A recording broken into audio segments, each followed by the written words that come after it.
Hi guys, my people, my brother. Ndagusuje kandi mwifurije kugubwa neza. Wowe wihebeye Fernandez TV show, wowe wihebeye kandi wakunze ibyo dukora umunsi ku wundi.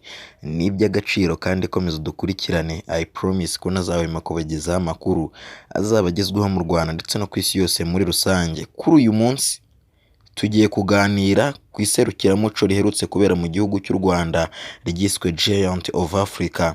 Ni iserukiramuco ryateguwe kandi rinashyirwa mu bikorwa na Masai Ajiri. Niwe wateguye iri serukiramuco, rwari mu rwego cyangwa se ryateguye mu rwego rwo kwizihiza igihe kinini Giant of Africa imaze ishyira imbaraga mu iterambere rya basketball ku mugabane wa Afurika. Kuri uyu munsi turagaruka ku iserukiramuco rya Giant of Africa ryabereye hano mu gihugu cy'u Rwanda, ryitabiriwe n'abahanzi b'ibyamamare, kuko kuri uyu munsi nakubwiza ukuri ko mu myaka irenga 3 iheruka ibitaramo byose byabereye mu gihugu cy'u Rwanda cyangwa se event zose zabereye mu gihugu cy'u Rwanda, iyi event ya Giant of Africa iri hejuru yazo zose, yaba mu buryo bw'imitegurire, yaba mu buryo bw'abastari bitabiriye event, ndetse no mu buryo bw'abahanzi batumiwe muri iyo event mu rwego rwo guperforminga cyangwa se bagashimisha abitabiriye iyo event. Kuri uyu munsi tugiye kwibanda ku muhanzi witwa Bruce Melody, numwe mu bahanzi bitabiriye iri serukiramuco rya Giant of Africa, numwe mu bahanzi bitwaye neza cyane. Nubwo iri serukiramuco rimaze iminsi ribaye, ariko Bruce Melody niwe muhanzi ukomeje kugarukwaho umunsi ku wundi mu bitangazamakuru bigiye bitandukanye. Abajournaliste bakomeye hano mu gihugu cy'u Rwanda, muri East Africa ndetse no muri Afurika muri rusange bakomeje kugenda bamukuraho inkuru bitewe n'ibikorwa bigiye bitandukanye byamubayeho muri iri serukiramuco rya Giant of Africa. Impamvu nkubwira ko iri serukiramuco rya Giant of Africa ari cyo gitaramo cya mbere gikomeye kibaye nibuze urebye mu myaka 4 itambutse kikabera hano mu gihugu cy'u Rwanda, ni igitaramo cyari cyitabiriwe na His Excellence Paul Kagame. Ni igitaramo cyari cyitabiriwe n'abuzukuru be uko ari 2. Ni igitaramo cyari cyitabiriwe na First Lady Jeannette Kagame. Ni igitaramo cyari cyitabiriwe na Ange Kagame, umukobwa wa nyakubahwa Perezida Paul Kagame. Ni igitaramo cyari cyitabiriwe n'umukwe wa Perezida Paul Kagame. Ni igitaramo cyari cyitabiriwe n'ingeri nyinshi z'aba influencers bagiye bakomeye hano mu gihugu cy'u Rwanda ndetse no muri Afurika muri rusange. Ni igitaramo kandi cyari kirimo umuhanzi nka Davido ufatwa nk'umuhanzi wa mbere muri Afurika. Ni igitaramo cyari kirimo umuhanzi wa mbere muri East Africa Diamond Platnumz. Ni igitaramo cyari kirimo umuhanzi wa mbere hano mu gihugu cy'u Rwanda Itahiwacu Bruce Melody. Ni igitaramo cyari kirimo umuhanzi kazi ufatwa nk'uwa mbere muri Afurika yitwa Tiwa Savage. Ni igitaramo cyari kirimo umunya South Africa yitwa Tyler. Ni igitaramo cyamaze iminsi igera kuri 7. Bruce Melody muri iki gitaramo ni umuhanzi wakoze performance nziza yo ku rwego rwo hejuru. Nta muntu ntumwe wanenga performance ya Bruce Melody ugereranyije n'ibyo abantu bari bamwitezeho. Bruce Melody yakoze performance iri ku rwego rwo hejuru. Reka turebe Bruce Melody ubwo yahuraga na His Excellence Paul Kagame. Hari igihe inzozi ziba impamo, hahandi buri muntu wese akureba akabona wabaye successful.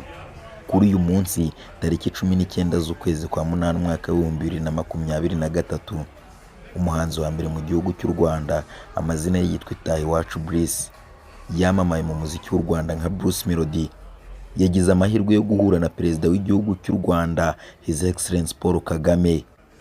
Bruce Melody kandi yagize amahirwe yo guhura na Masai. Ibyabaye kuri Bruce Melody kuri uyu munsi ni amateka, ni ibyishimo bidasanzwe, ibintu bitazibagirana ku mutima wa Bruce Melody.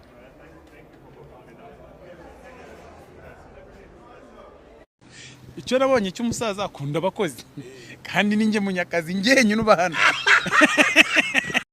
Uyu ni Itahiwacu Bruce. Urugendo rw'umuziki nk'abigize umwuga yarutangiye mu mwaka wa 2012. Bruce Melody kuri uyu munsi turi mu mwaka wa 2023 mu rugendo rw'umuziki asa n'uwabaye successful. Urebye mu myaka irenga 5 itambutse, Bruce Melody niwe muhanzi uhagaze neza cyane kurusha abandi mu muziki w'u Rwanda. Abikora neza. Aka kanya ufasha abantu bize imibare bagafata urutonde rw'abahanzi bakomeye hano mu gihugu cy'u Rwanda, buri muhanzi wese bakamuha amanota bitewe n'ibyo yakoze, Bruce Melody yabona 100%. Kuko burya kugira ngo umuntu atange amanota areba ibikorwa, akaba yavuga ngo uyu muhanzi yitabiriye ibitaramo bimeze gutya, byagenze gutya, yateguye ibitaramo bye wenyine ku giti cye, byagenze gutya, Bruce Melody yabona amanota amukwiye. Bruce Melody kuri uyu munsi tariki 19 z'ukwezi kwa munani umwaka wa 2022 yagize amahirwe yo guhura na His Excellence Paul Kagame, perezida w'igihugu cy'u Rwanda. Ni amateka, ni ibintu byiza, ni igikorwa buri muhanzi wese ukorera umuziki hano mu gihugu cy'u Rwanda yakifuza, cyangwa se yakifuza kuba yageraho mu rugendo rwe rw'umuziki. Ku giti cyanjye mpamya ko nta collaboration n'imwe ku isi umuhanzi wese yabona iruta guhura n'umuyobozi w'igihugu cye. Iyo collaboration ntibaho, nta na collabo nkeka ko wabona ngo trending nk'ifoto Bruce Melody yafashwe ari kumwe na His Excellence Paul Kagame. Iyo collabo ntibaho.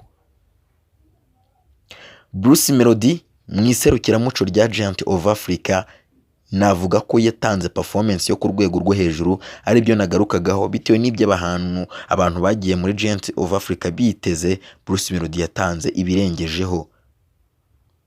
Bruce Melody kuri stage yaririmbye iminota igera kuri 50, haburaga iminota 6 kugira ngo isaha ibashe kuzura.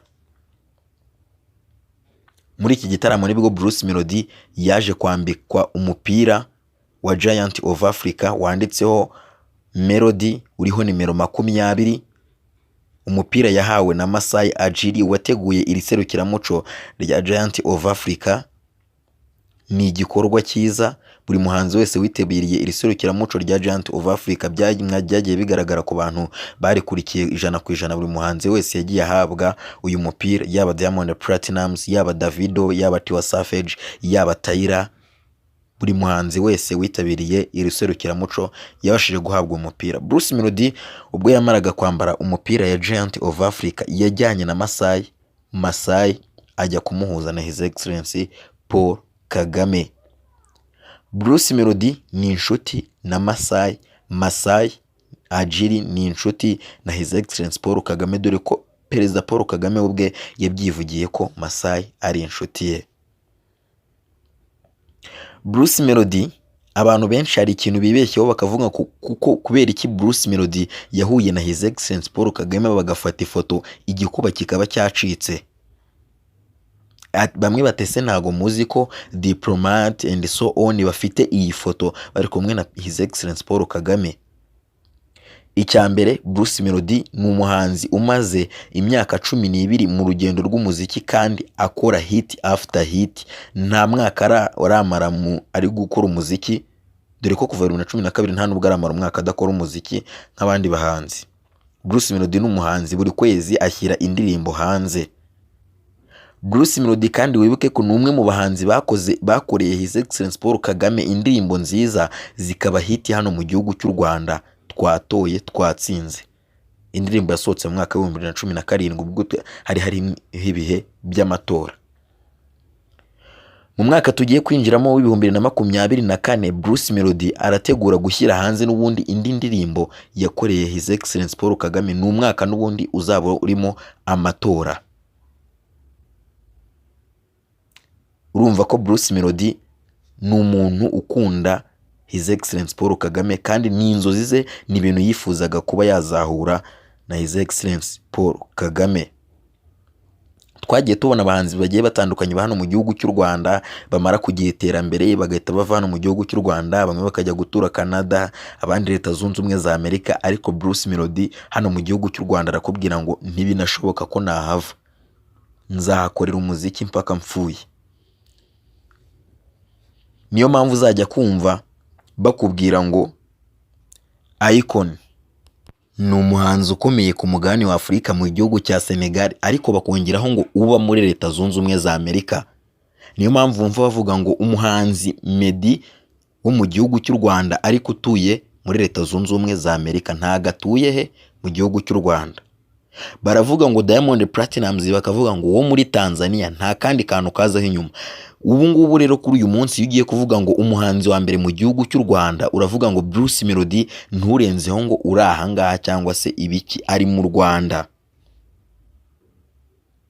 akorera umuziki mu gihugu cy'u Rwanda, akoresha video director w'umunyarwanda, akoresha ababyinnyi b'abanyarwanda, akoresha video vixen w'umunyarwanda. Umuziki we 100% ugasanga uraha akazi abantu bari hano mu gihugu cy'u Rwanda. Bruce Melody kuba yahura na His Excellency Paul Kagame ni ikintu gikomeye cyane ku muhanzi, kuko ni cya kintu gishobora kumenywa n'umuntu uri mu Burundi, uri Tanzania, Nigeria.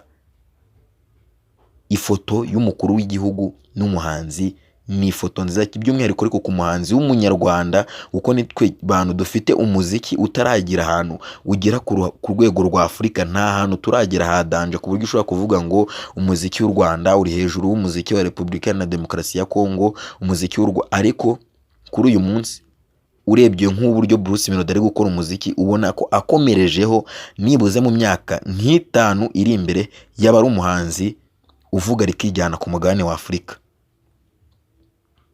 So ifoto ya Bruce Melody na His Excellency Paul Kagame ni ifoto nziza, ni ifoto yo kwishimirwa kuri buri mukunzi wese w'umuziki nyarwanda, cyangwa se buri muntu wese ukunda uyu muhanzi Bruce Melody. Havuzwe korabo ya Bruce Melody na Davido. Davido yagaragaye muri night club ari kumwe n'umuhanzi witwa Bruce Melody. Ariko nanone nyuma y'uko umuhanzi Bruce Melody cyangwa se Itayiwacu Bruce ahuye na Davido muri night club, nyuma y'uko bahuye, Bruce Melody yaje kongera kugaragara ubwo Davido yari kuri stage ari mu bafana amutera peace, ndetse na Davido araza muha peace, aranamuvuga be shout out my brother. Ubona ko ni abahanzi bamaze kugirana communication yo ku rwego rwo hejuru. Reka turebe Bruce Melody ndetse na Davido uburyo bari babanye muri Giant of Africa.